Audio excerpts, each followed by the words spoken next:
우리 1부, 2부 예배 때 우리 성도님들 기억나시겠지만 이제 한승희 목사님이 설교 예화 가운데 큰 바위 얼굴이라는 소설 예화 들었더라고요. 거기 주인공 어니스트가 평생을 기다렸다는데 제가 소름 돋았던 게 제가 어릴 때 별명이 큰 바위 얼굴이었었는데 그 어니스트가 평생 찾지 않고 저만 있었으면 그냥 바로 그냥 닮은 사람 찾았을 텐데 제가 그 이야기 소름 돋았습니다. 제가 갑자기 음찔했었거든요. 큰 바위 얼굴이라고 해가지고 음찔했는데 이스라엘 백성들에게 다윗 왕 중에 다윗 왕이 가장 위대하고 존경받는 왕이라면 솔로몬 역시 그의 정치나 그의 행정이나 그런 다스림, 통치를 본다면 역시 많은 세상 사람들이 기다려온 이상적인 아주 위대한 지도자 중에 한 명임은 분명합니다. 솔로몬이 이스라엘 왕 가운데 정말 가장 많은 부귀영화를 누렸고 또한 뛰어난 지혜로 많은 정사와 나라를 통치하게 되는데 근데 이 솔로몬이 얼마나 많은 것들을 행하고 했는지 전도서에는 모든 것이 헛되다라고 고백합니다. 근데 이 말은 모든 것이 헛되다, 이 말은 바꿔 말하자면 무엇이겠습니까? 이 세상에서 할 수 있는 거 다 해봤다는 거예요. 이 세상에서 하고 싶은 거, 가지고 싶은 거, 누리고 싶은 거를 다 누려봤다는 거예요. 그런 다음에 헛되다, 모든 것이 헛되다라고 고백합니다. 세상적으로 볼 때는 분명 성공한 통치자일 것입니다. 왕일 것입니다. 그런데 이 솔로몬의 통치 초기에 보여줬던 성군의 모습과 달리 솔로몬이 그가 보여준 여러 가지 연약함과 그의 죄된 모습으로 인하여 훗날 결국 이스라엘이라는 그 나라가 남과 북으로 갈라지는데 아주 원인을 제공하게 됩니다. 분열되는 이 결과를 가져오게 되는데 오늘 그래서 많은 한참 공부를 앞둔 그런 학생들, 자녀를 둔 우리 학부모 성도님들이 우리가 기도할 때 막 솔로몬의 지혜 주옵소서 이렇게 기도하잖아요. 뭐 지혜까지는 괜찮은데 가끔 어떤 성도님은 솔로몬처럼 되게 하옵소서 이런 분이 있는데 그거는 좀 조심해야 되는 거예요. 왜냐하면 말년이 안 좋기 때문에. 말년이 그가 나중에 우리가 말씀 오늘 나누겠지만 뭐 우상도 들어오고 결국 뭐 복잡해지고 나라가 이제 분열되는, 그리고 그 이스라엘이 아주 그냥 멸망할 때까지 끊이지 않는 그 지긋지긋한 우상 문제에 아주 그런 큰 범죄함을 하게 됩니다. 그렇다면 왜 솔로몬이 이런 문제가 생겼을까? 우리가 크게 이제 세 가지를 오늘 말씀을 통해 우리가 함께 나누고 또한 그 말씀을 우리가 교훈 삼아 내 삶에 혹시 솔로몬과 같은 모습이 있지 않는지를 살펴보고 우리가 하나님 말씀 위에 든든히 서가는 우리 사랑하는 성도 여러분이 되기 원합니다. 솔로몬의 크게 문제 세 가지는, 첫째는 솔로몬 자체는 자기를 증명하는 삶이었다는 거예요. 오늘 이 말씀 보면 그에게 가진 모든 것 다 이루고 모든 것 다 해봤던 그 사람이 소위 말하는 열등감이나 컴플렉스가 없을 것 같은데 그에게도 연약함이 있다는 겁니다. 왜냐하면 그 열등감은 왕위에 오르는 과정 속에 있었어요. 이 다윗과 밧세바의 아들인 솔로몬은 사실 본래 왕위 계승과는 거리가 너무 멀었습니다. 그러니까 우리가 생각할 때 왕이 될 수 없는 사람이에요.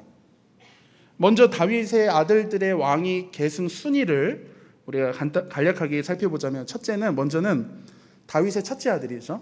1순위겠죠. 이 암몬. 근데 압살롬의 반란 때 죽습니다. 자, 그럼 왕위 계승자 둘째 아들로 갑니다. 둘째 아들 길리압. 근데 요절해요. 그리고 셋째 아들이 아주 잘생기고 능력 많은 압살롬입니다. 근데 우리 압살롬은 잘 알듯이 반란을 일으켜서 죽습니다. 자, 그럼 다음 왕위 계승자 제일 차기 왕 계승 서열이 높은 게 넷째 아들 아도니아예요. 이 아도니아가 다윗 다음으로 차기 왕 계승 1순위예요. 그리고 그가 아주 정치적인 뒷배도 든든한 게 아도니아를 지지하는 사람이 누구냐면 이스라엘 군대 장관 요압이 지지해요.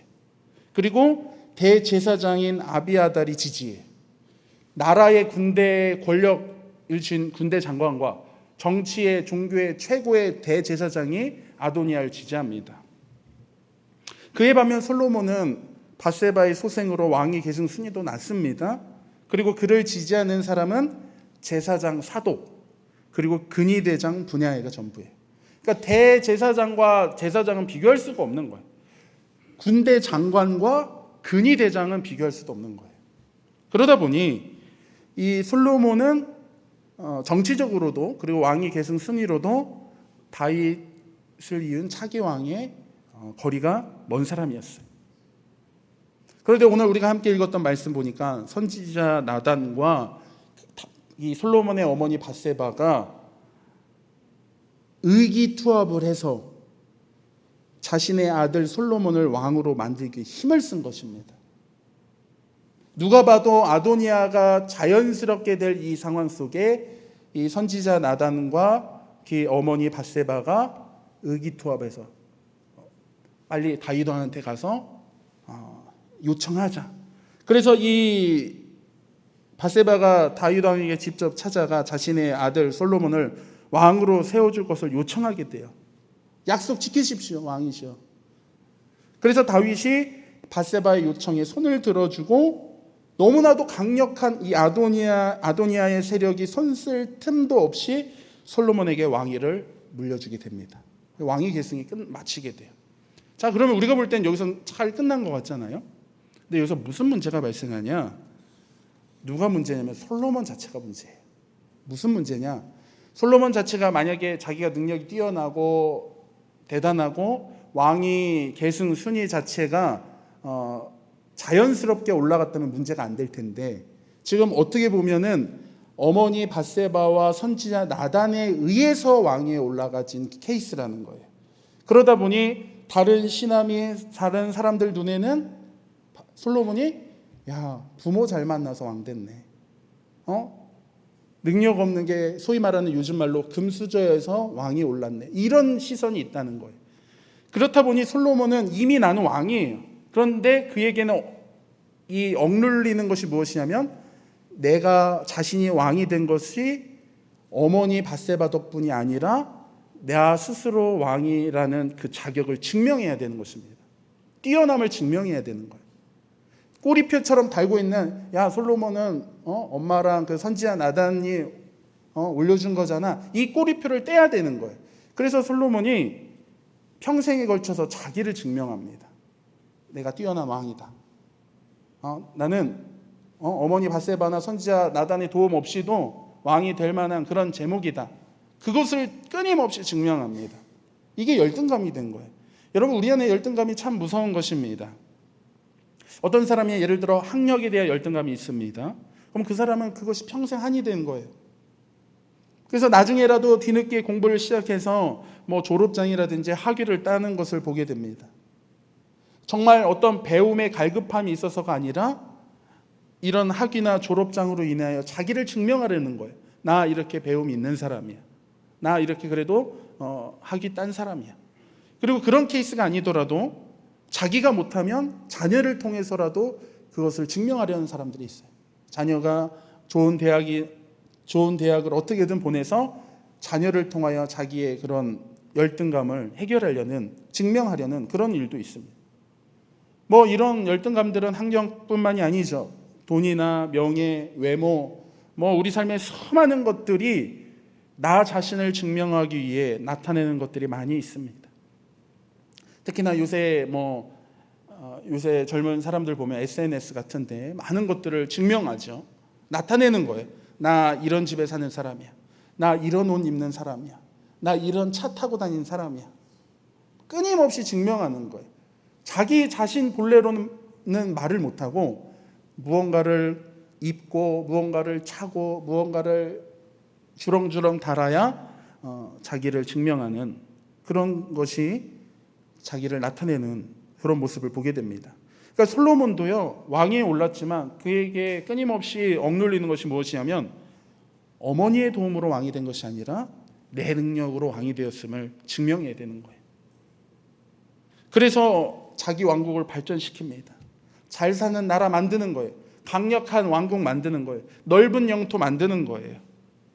그래서 사람들이 솔로몬이 부모 덕분에 왕이 된 줄 알았는데 그게 아니라 아주 뛰어난 왕이구나. 솔로몬이 능력이 있구나, 위대하구나, 이런 것을 듣기 위하여 끊임없이 증명하는 것. 그런데 무슨 문제가 있냐면 이 통치 가운데 하나님을 증명하기보다 자기를 증명하는데 모든 인생을 쏟아붓게 된 거예요. 여러분, 그의 아버지 다윗은요, 자기를 증명하지 않아요. 삶 가운데 하나님을 증명하는 삶이었어요.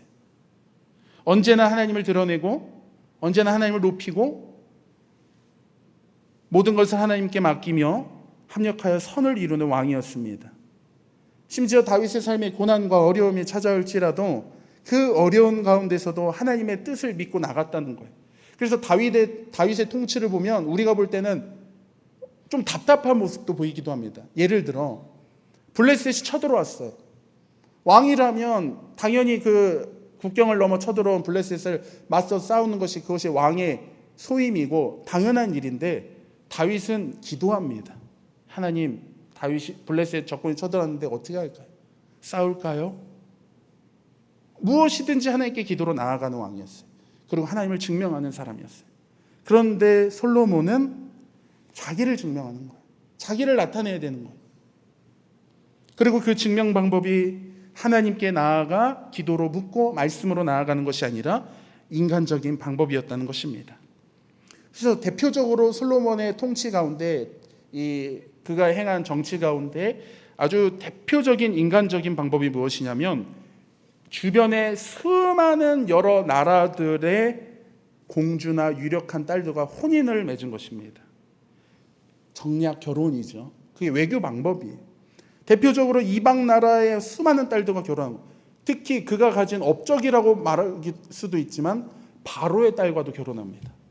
이 대단한 거예요. 왜냐하면 그때 당시 이집트는 어마어마한 강대국이거든요. 근데 자기의 딸을 이 이스라엘의 왕에게 시집 보냈다는 건 이스라엘 자체를 인정하는, 그러니까 그 바로의 딸과 솔로몬이 결혼했다라는 그 헤드라이트 자체가 그때 당시에는 야, 이스라엘이라는 나라가 이렇게 잘 사는구나, 대단하구나, 솔로몬이 참 위대한 왕이구나, 이것을 증명하는 거예요. 그래서 많은 여인들과 결혼합니다. 그래서 열왕기상 11장 1절부터 3절 말씀에 보면 솔로몬 왕이 바로의 딸 외에 이방의 많은 여인을 사랑하였으니 곧 모압과 암몬과 에돔과 시돈과 헨 여인이라. 여호와께서 일찍이 이 여러 백성에 대하여 이스라엘 자손에게 말씀하시기를 너희는 그들과 서로 통혼하지 말며 그들도 너희와 서로 통혼하게 하지 말라. 그들이 반드시 너희의 마음을 돌려 그들의 신들을 따르게 하리라 하셨으나 솔로몬이 그들을 사랑하였더라. 그리고 3절 말씀에도 왕이 후궁이 700명이요 첩이 300명이라. 그의 여인들이 왕의 마음을 돌아서게 하였더라. 여러분, 후궁이 700명이고 첩이 300명이래. 아내가 1000명인 거예요. 그러면 한 명씩만 만나도 3년 가까이 걸리는 거니까 이건 결국 불화할 일이 아니에요. 심각한 거예요. 근데 이것이 우리가 볼 때는 심각한데 당시 세계 정치로는 솔로몬이 위대한 왕인 거예요. 정치 잘한다라는 거예요. 왜냐하면 이게 정략적인 외교기 때문에, 외교. 힘이 있기 때문에 딸들을 보내는 거예요. 약한 나라면 누가 보내겠습니까? 그만큼 이 나라의 힘을 말하는 거예요. 그래서 우리가 잘 알고 있는 고려시대 왕건 역시 왕권 강화와 지방 영토 안정을 위해서 지방에 있는 유력한 호족들의 딸과 다 결혼하잖아요. 그렇게 많이 결혼해도 고려 왕건은 아내가 부인이 29명인데 솔로몬은 1000명이. 얼마나 힘이 강한지. 근데 이건 인간적인 생각이죠. 우리가 인간적으로 볼 때 야, 우리나라 진짜 잘 사는구나. 야, 얼마나 힘이 있으면 주변 나라에서 서로 딸들을 보내서 이렇게 결혼할까.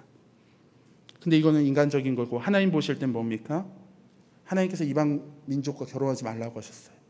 그 이유가 결혼하면, 관계를 맺으면 우상이 들어오기 때문이에요.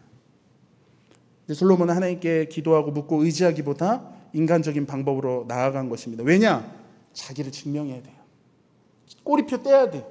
나는 어머니 밧세바와 선지자 나단에 의해 추대된 왕이 아니야. 나는 능력 있는 왕이야. 나는 대단한 사람이라는 걸 증명해야 된다는 거예요. 그런데 문제가 생기죠. 우리가 읽지 않았지만 아까 3절까지 읽었죠. 열왕기상 11장 3절. 4절부터 어떤 이야기 나오냐? 그 결혼한 700명과 1000명의 여인들이 솔로몬에게 요구를 합니다. 왕이시여, 내가 몸은 이 나라에 왔는데 전에 살던 내 나라에서 살던 내가 믿던 신 좀 믿게 해주세요. 솔로몬이 허락해요. 그래서 그 수많은 여인들이 자기가 살던 곳에 믿던 신들을 다 가져와요. 여러분, 믿는다는 게 우리가 그냥 뭐 성경책 피고 방 안에서 믿는 게 아니라 당시에 우상이나 제단을 다 만든다는 겁니다. 이스라엘 온 땅에 1000명의 여인들이. 그러니까 이스라엘의 온갖 잡다한 가증한 우상 신들이 들어오고 그 여인들이 우상을 섬기며 우상 제단 산당들이 생긴 거예요. 그래서 훗날 이것이 이스라엘을 병들게 하고 남과 북으로 분열되고 그 후손들이 끊임없이 멸망당할 때까지 우상과 싸워야 되는 그런 일들이 나타나게 됩니다.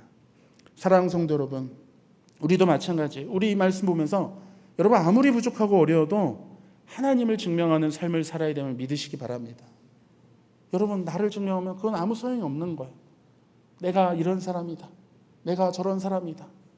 여러분, 중요한 것이 아니에요. 우리의 삶을 통해 하나님을 증명하고 나타내야 되는 삶이 되어야 되는 거예요. 그리스도인이라 하면 무엇인가? 내가 업적 세우는 것인가? 혹은 내 묘비에 내 이력, 혹은 어떤 거 나를 드러내는 수많은 온갖 수식어들을 나타내는 것이 그리스도인의 삶이 아니라 나를 통해 내가 죽고 예수님이 사는 삶, 내가 죽고 예수님이 증명되는 삶이 그리스도인의 삶임을 여러분 기억하시기 바랍니다. 그래서 우리는 우리를 증명해서는 안 돼요.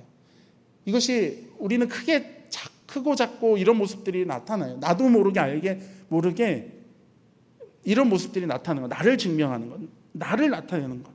그러나 이것은 하나님께서 기뻐하시는 모습이 아님을 우리는 기억하면서 우리는 낮아지고 우리 높으신 주님만 높이는, 드러낼 수 있는 그런 삶이 되기를 간절히 기도합니다.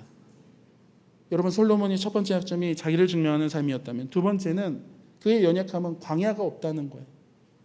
여러분, 솔로몬 삶에 광야가 없어요. 왕의 아들로 태어나서 궁전에서 평탄하게 살았습니다. 그리고 왕위에 올랐고 그리고 통치했습니다. 그의 삶에 광야가 없어요. 여러분, 이 말은 무엇이냐면 우리가 살 때 뭐 고생이나 실패를 꼭 경험해야 된다, 이 말이 아닙니다. 이것은 무엇이냐? 광야는 하나님의 말씀과 방법으로 사는 곳이에요. 여러분, 이스라엘 백성들이 애굽을 떠나 가나안 땅 갈 때 그 광야의 40년에서 자기가 그동안 애굽에서 살았던 삶의 지혜와 방법 어떤 하나도 적용할 수 없는 곳이 광야예요. 철저하게 하나님 믿고 의지해야 되고, 철저하게 먹는 것에부터 입는 것, 걷는 것, 생명까지도 하나님의 말씀대로, 하나님의 보호하신 대로 살아야 되는 곳이 광야입니다. 그러니까 오늘 우리 인생도 하나님의 방법과 말씀으로 사는, 오직 하나님만 찾고 구하고 의지하는 그런 광야의 삶이 우리 삶 가운데 반드시 있어야 된다는 것입니다.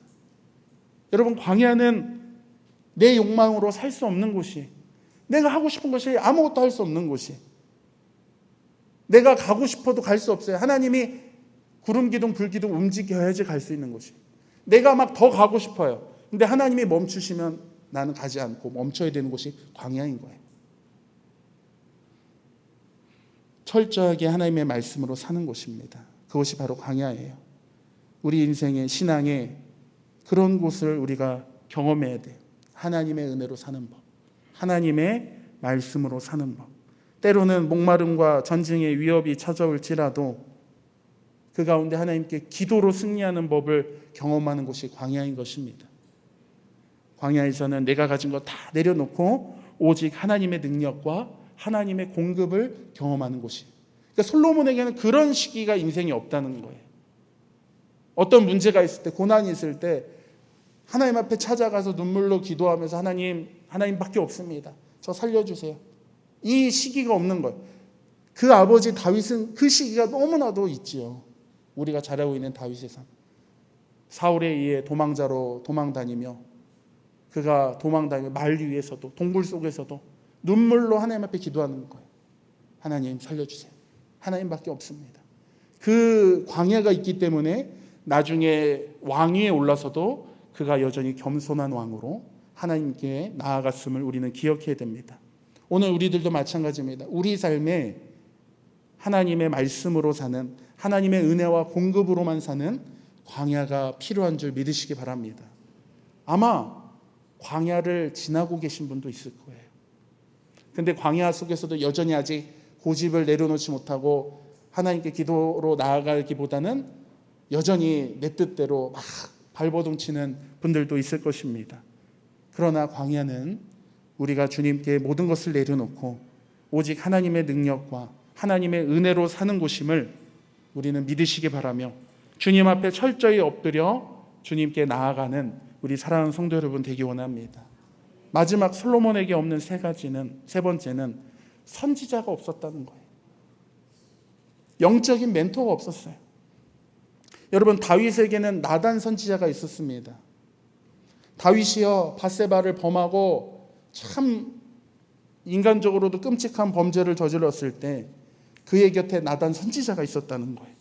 그래서 하나님의 말씀을 통해 아주 따끔하게 다윗을 내리쳤고, 다윗은 여러분 이 밧세바를 범하는 범죄 짓고 바로 회개한 게 아니에요. 다윗이 회개 안 합니다. 다 감추어졌을 거라 생각하고 지내요.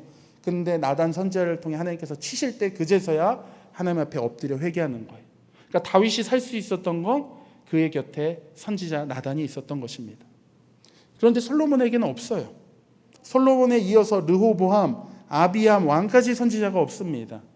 그런데 남유다 왕국 제3대 왕 아사 때 이르렀을 때 비로소 선지자가 등장해요. 선지자가 있었던 아사 왕 때는 다윗 왕과 같은 성군과 같은 칭호를 얻어요.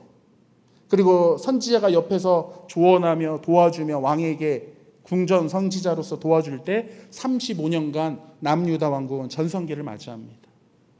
그런데 아사 왕 말년 그 6년의 통치 기간에 선지자를 몰아내요. 왜냐하면 선지자들은 대부분 자기가 듣기 싫은 소리, 쓴소리를 하니까 내보내요. 그랬더니 그 6년 동안 나라가 몰락의 길을 걷는 거예요. 여러분, 사랑하는 성도 여러분, 우리 삶의 회복은 우리 삶에 선지자가 존재하기 시작할 때임을 믿으시기 바랍니다.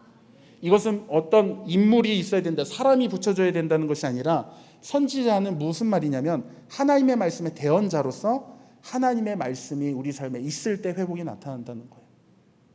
우리 삶에 하나님의 말씀이 있고 들려지고 그리고 그 말씀을 내가 붙잡고 그 말씀에 순종하여 살아갈 때에 우리 삶에 그것이 참된 복이요 전성기가 시작됨을 여러분 믿으시기 바랍니다. 오늘 이 수많은 많은 것들을 이루고 모든 것이 헛되다 말할 만큼 안 해본 것이 없고 안 가져본 것이 없고 이뤄보지 않은 것이 없는 그 위대한 솔로몬조차도 그의 곁에 선지자가 없고 말씀이 없고 그가 열등감에 사로잡혀 자기만을 증명하며 살아갈 때 결국 그의 통치 말년에 몰락하는 것을 우리는 보게 돼요. 수많은 문제를 야기하는 것을 보게 됩니다. 사랑하는 성도 여러분, 오늘 우리가 이 말씀을 기억하면서 혹시나 우리 삶에 여전히 복잡한 문제들이 있다면 문제 자체를 탓하고 왜 내 삶에 이런 문제가 생겼을까라며 원망하는 것이 아니라 오늘 말씀을 통해 혹시나 내 삶에 내가 하나님을 증명해보다 나를 증명하고 혹시나 하나님의 말씀을 듣지 않고 내 뜻대로 살아가고 있지 않은지, 하나님의 은혜와 공급으로 사는 광야의 삶을 살지 않고 하나님의 도움 없이도 산다고 하는 교만한 삶이 있지 않은지를 돌아보기 원합니다. 솔로몬의 삶을 통해 우리가 믿음의 교훈을 얻고 아무리 하나님의 은혜와 복이 우리 가운데 시작했을지라도 지속적으로 하나님의 나라와 의를 구하지 않고 하나님을 깊이 간구하지 않고 말씀이 지속적으로 우리에게 공급되지 않는다면 우리의 영과 삶은 공고해진다는 사실을 반드시 기억하시기 바랍니다. 아무리 많은 것을 가지고 높아졌다 한들 우리의 영이 병들게 된다면 모든 것이 헛된 것임을 믿고 우리는 나를 드러내기 위해 나를 증명하기 위해 허비하는 삶이 아니라 하나님을 드러내고 하나님께 영광 돌리고 그리고 광야와 같이 오직 하나님의 은혜와 하나님의 능력으로 살아가며 그리고 하나님께 말씀에 순종하여 말씀 가운데 거하며 살아가는, 영광 돌리며 살아가는 우리 성도 여러분이 되기를 주님의 이름으로 간절히 축원합니다.